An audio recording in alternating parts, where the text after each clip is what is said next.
So thank you very much for all being here.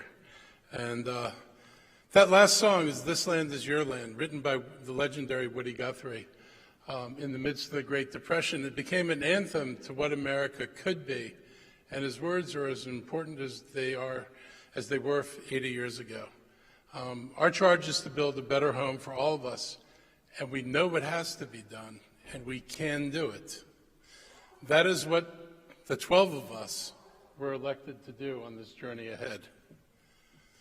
I'm grateful to be here with all of you, and I want to start by thanking my family for all their love and support. We're all surrounded by a community that enables us to succeed. I'm truly grateful for my community, without whom I would not be before you today. I'm pleased to be here with this historic county council. You've heard people talk about how historic it is. When I first broached the idea of expanding the council, we discussed the impact it could make on diversity. I don't think any of us imagined that this would be the result. A majority women, 6 new women, and a council more diverse than ever.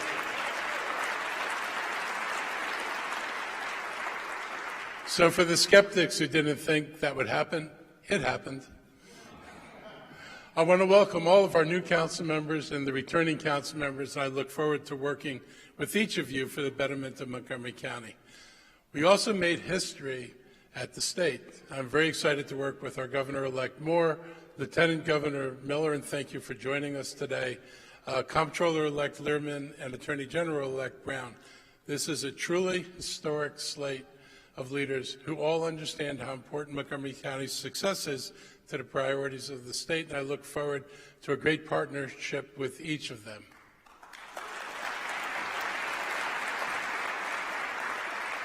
I want to recognize our partners in education, Dr. Monifa McKnight, Dr. Jermaine Williams, and Dr. Ann Kadamian. Your leadership is key to keeping Montgomery County's reputation as the education and workforce capital of our state and the region, and I do appreciate your leadership. Thank you.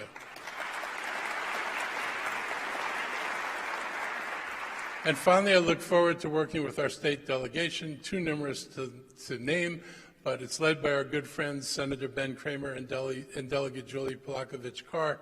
And you've got a big job ahead of you, but I assure you that our county, all of us, are ready to stand with you to make sure we all succeed. So please join me in giving all our elected officials and county leaders another round of applause.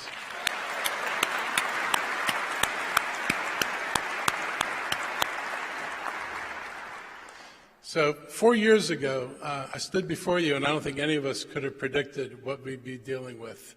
A global pandemic, an economic disruption of a great magnitude, an attempted insurrection, and so much more. And by the way, isn't it good to be in a place where people say they will uphold the Constitution?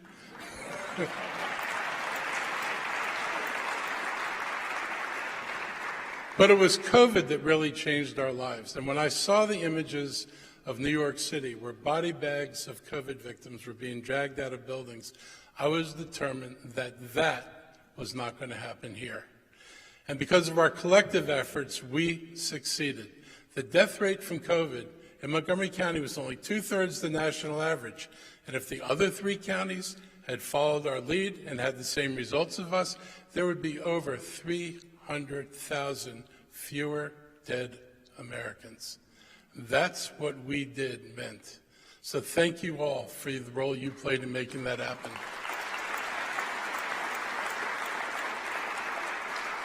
Today we're the most vaccinated large jurisdiction in this country, and we did that by turning to our community partners who helped us reach deeper into our communities and enabled us to achieve high rates of vaccinations for all our residents, including residents who normally might not have been as successful in getting vaccinated. Our success cannot be credited to any one leader or institution. It was accomplished by our collective and communal response to this unprecedented health threat. I want to thank the public for following the science-based advice. I want to thank our amazing county workforce that pivoted in a matter of days to mobilize and fight COVID. I want to thank the doctors and nurses and all the healthcare workers for your selflessness. You put your lives on the line to keep people safe.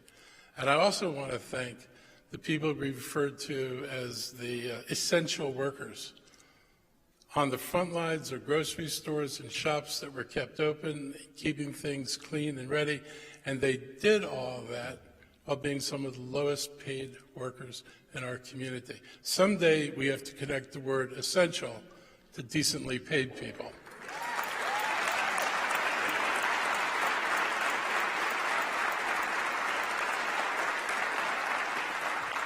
And I want to thank our incredible nonprofit partners, many of whom are here today, who are helping to increase testing, vaccinating, and providing access to food and other necessities for those in need.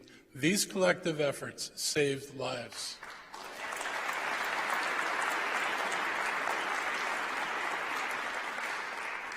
So I'm not going to tell you COVID's gone. It's not.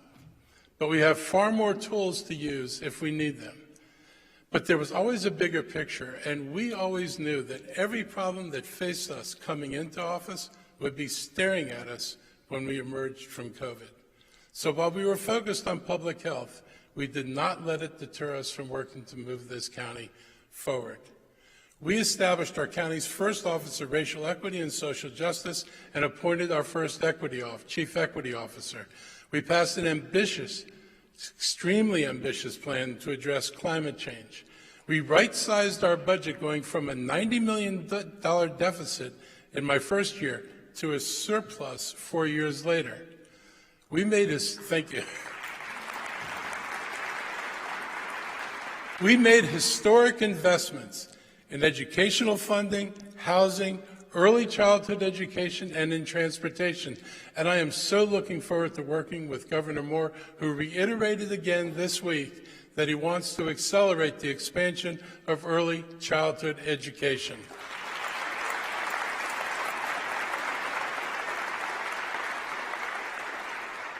We pivoted our service delivery to increase collaboration with our community partners. We made sure that county employees were fairly compensated. We worked with our business community to eliminate unnecessary regulations and speed up the permitting process, and there's still more work to do there. We built the county's first year-round homeless shelter. And I want to tell you how that happened. We're sitting in a meeting a year and a half ago, and I asked, because we all thought this was going to be over, not last summer, but the summer before, and I said, so what happens to the homeless people who are in our rec centers? And I was told they go back to the streets. I said, then and there in that meeting, that's not going to happen. I told our folks to build the shelter. We built the shelter. September that year, we had it in planning. March of this year, we opened it. Less than a year to go from an idea to an open shelter. Over 200 beds.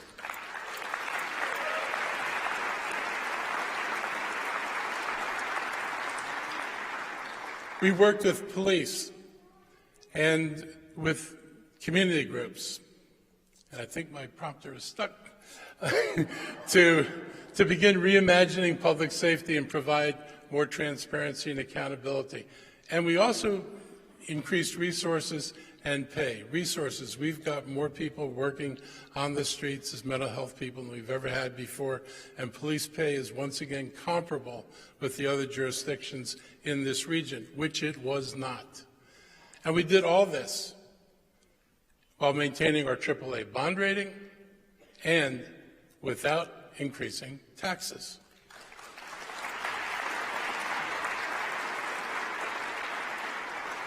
The county's taken on big projects, starting bus rapid transit, making county properties available for new affordable housing, and starting up a new Montgomery College campus in the East County.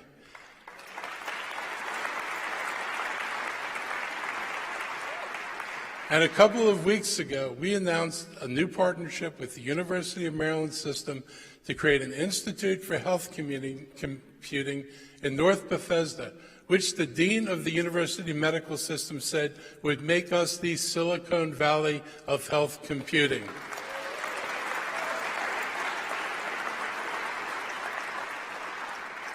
And if anything takes time, this is a perfect example. It took me 3 years to get this project put together, but it was well worth the time and effort.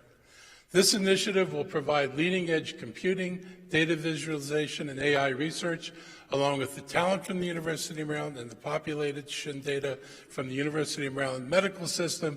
With our proximity to federal research institutions and a trained workforce and an ecosystem of booming life science and advanced computing companies, something very important and something very special is going to grow here.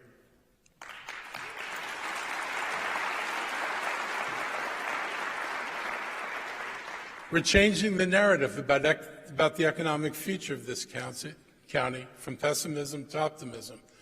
Too often we can be our worst enemies and allow well-funded political forces to dictate a manufactured false and negative narrative about this county. But the stars are now aligning for a renaissance in our economy built on the foundation that this county has always been known for, a robust education system with a highly educated and highly trained workforce. That is us.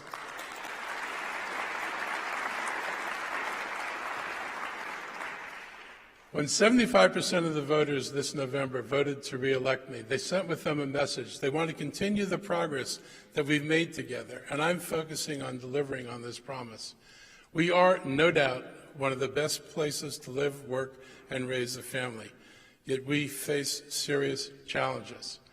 Our challenge in the broadest sense is to build one county for all of us, where our fates are not determined by our zip codes. So I want to address 4 of the big challenges, and there are more than 4. If I don't name them all, forgive me, but I have a time limit.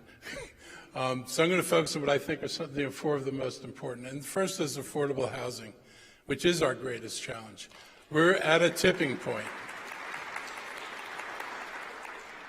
And this county, well-intentioned as it may be, has spent too long in a fantasy land when it comes to solving this problem. In the mid-'70s, we launched a program, what was then a signature housing program, called the Moderately Priced Dwelling Unit Program. This program is designed to serve teachers, firefighters, and police officers, because these were the people struggling to find housing in the community. Think about what we know about that today. At that time, our county was 95% white, 4.5% black, 0.5% other, and the economics of our residents skewed differently than they do today. Today, the county has tens of thousands of people who struggle to find housing at lower incomes than the MPDU program serves. In other words, we don't build anything for them. Our nonprofits can't produce enough units to meet our needs. Our MPDU program, which requires developers to provide only 12.5% to 15% of the units they build to be affordable, it doesn't work.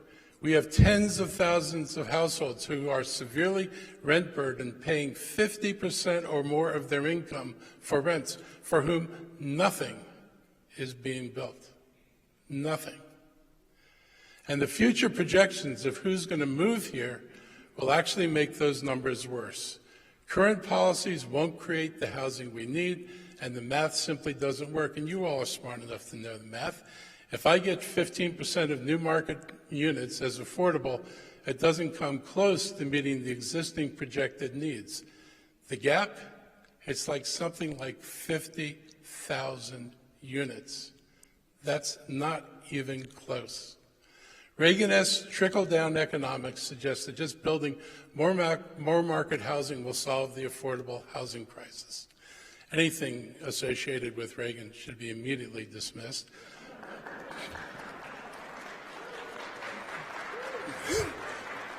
But the market doesn't build any more affordable housing than governments require them to build. And that's a sad and sorry fact. When I was at the end of my tenure on COG with the Transportation Planning Board, and Sharon Boulevard from Fairfax County got up, and she said, developers do not build any affordable housing that we don't require them to build. So if we want different outcomes, then we need different policies that actually create affordable housing.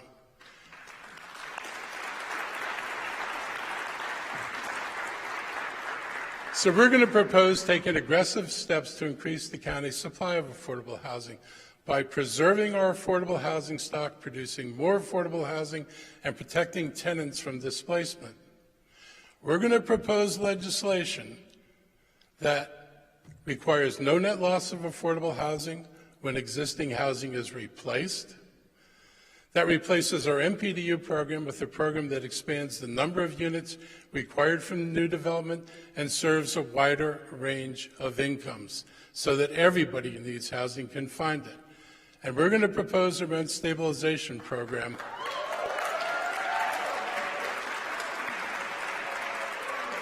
that will stop unconscionable rent increases that have plagued some of our renters who make up almost 40% of our county's population. If any of you can imagine, I know some of you can because I see your shirts back there, what it takes to make it in Montgomery County when you spend 50 and 60% of your income on housing, you know what a tough place we find ourselves in. Our rising rents cause us to lose more units every year than we create, and this has to stop.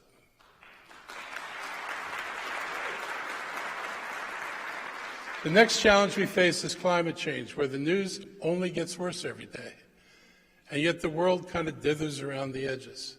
Half measures are not going to stop this impending disaster.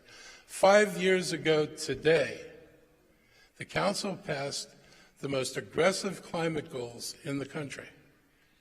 There are many obstacles to progress, including climate deniers, the misbelief that there are no solutions, that we lack resources, or that we simply can't make a difference. People need models.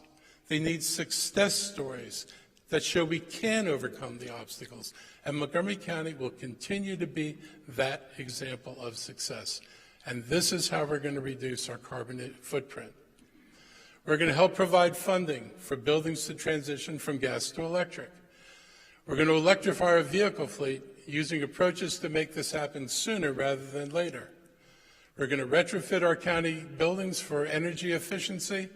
We're going to expand the collection of food waste countywide and move to composting. We're going to expand the implementation of solar on rooftops, parking lots, and fields. And by financially assisting marginalized communities who are most often impacted by climate change, we're going to help them transition to clean energy.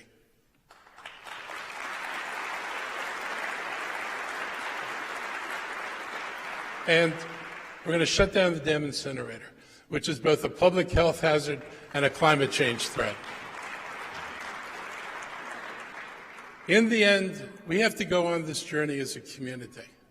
This is not something government can do by itself. I want to talk a little bit about racial equity.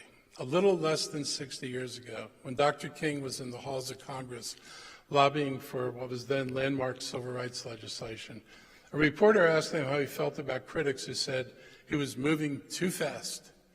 And King responded, quote, "They want us to wait another 40 years. 40 years has come and gone. And for almost every metric, I should probably take out the word almost, every metric of what we call success, whether it's health, home ownership, income, or educational attainment, Black people are at the bottom of the metric. We know that systemic racism exists and that inequalities permeate our system. That is reality. And we are working to do what we can to address this. Our new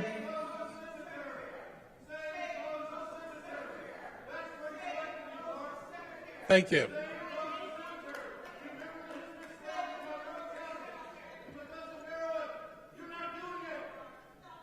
Our new health officer will bring a focus on health in all policies in the county, including working with health providers in the county to broaden and increase the effectiveness of and access to our community health programs.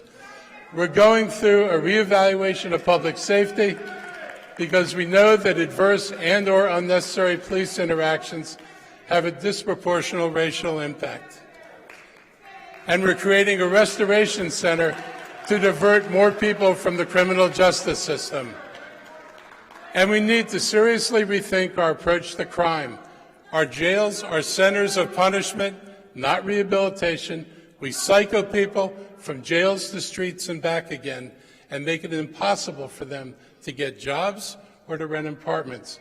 We think such a system will not think that such a system will improve society is beyond me, and it's an expensive way to spend your money for very little result. We know that home ownership is one of the keys to bridging the racial wealth gap and creating generational wealth, and we are increasing the focus on home ownership. Our Racial Equity Office is examining both our operating and capital budgets to scrutinize spending from an equity perspective.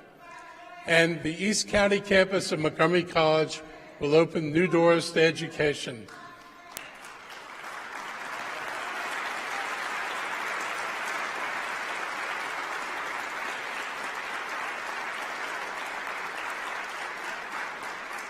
So I'm excited by our new partners in the state, as this is a priority of the new governor.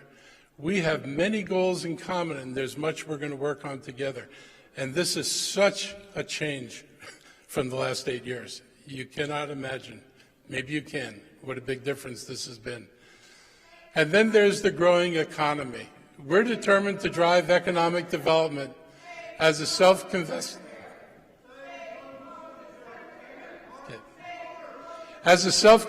progressive and environmentalist. I know we cannot build a better future without better jobs and more resources. Economic progress provides the resources to speed social progress, which costs money. Over the last 20 years, we watched Northern Virginia outpace us as they invested more in their transportation infrastructure and weaponized their education assets to better attract business. I've often said that if someone is eating your lunch, you should probably figure out how they got it. It was the story of how Virginia landed Amazon that drove me to find academic and research partners for our life sciences sector that resulted in the Institute for Health Computing coming to North Bethesda. In my tour of these companies, the thing they emphasized, we are the #4 life sciences center in the country. We are the only one lacking graduate level research. And we were determined to change that, and now we are changing that. And we're going to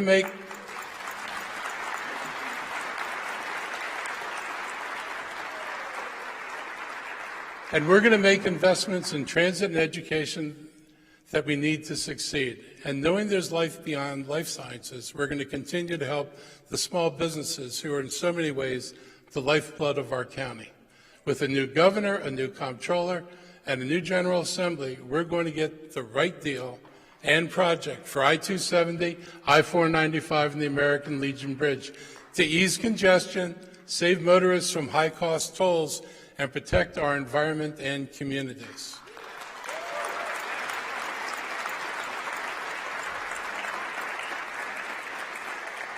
And I've been asked to work with the governor's staff in addressing this problem, so I'm excited about this.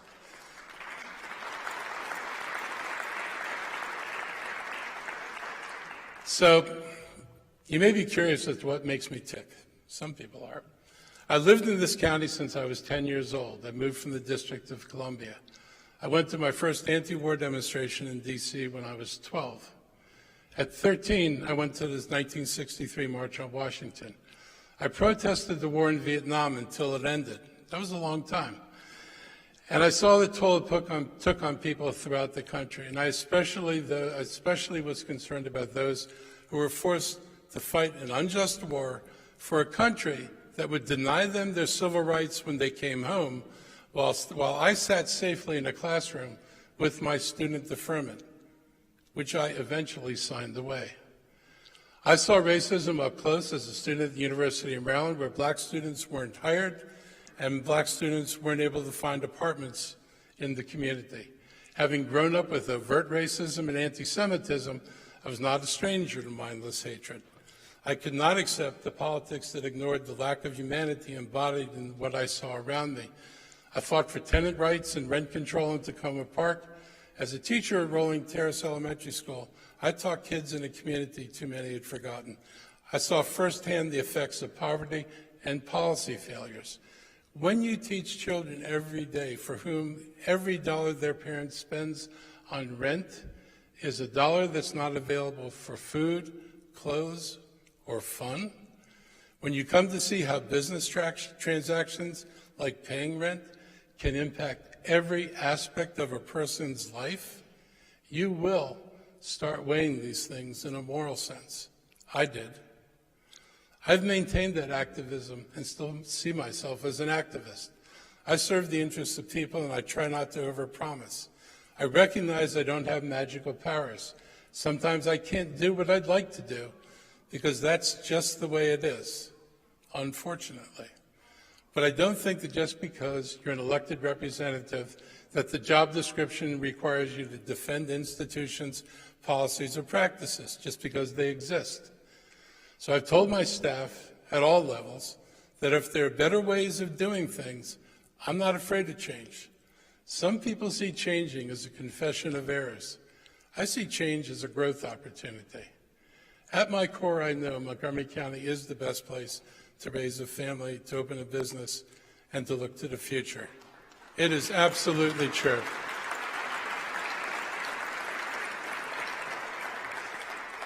In my life, I've been able to travel all over the country. I have never been in a place that feels like Montgomery County. And I am so glad that I chose to raise my family here.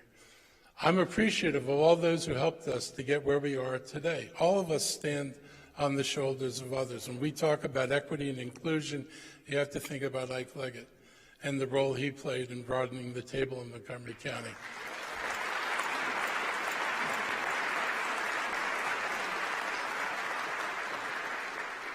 So I take no credit for inventing the path. I'm just traveling on it because it's the right path to be on. I look forward to the work and the partnership ahead with all of you. I know that Montgomery County's best days lie ahead, and we're going to get there together. Thank you.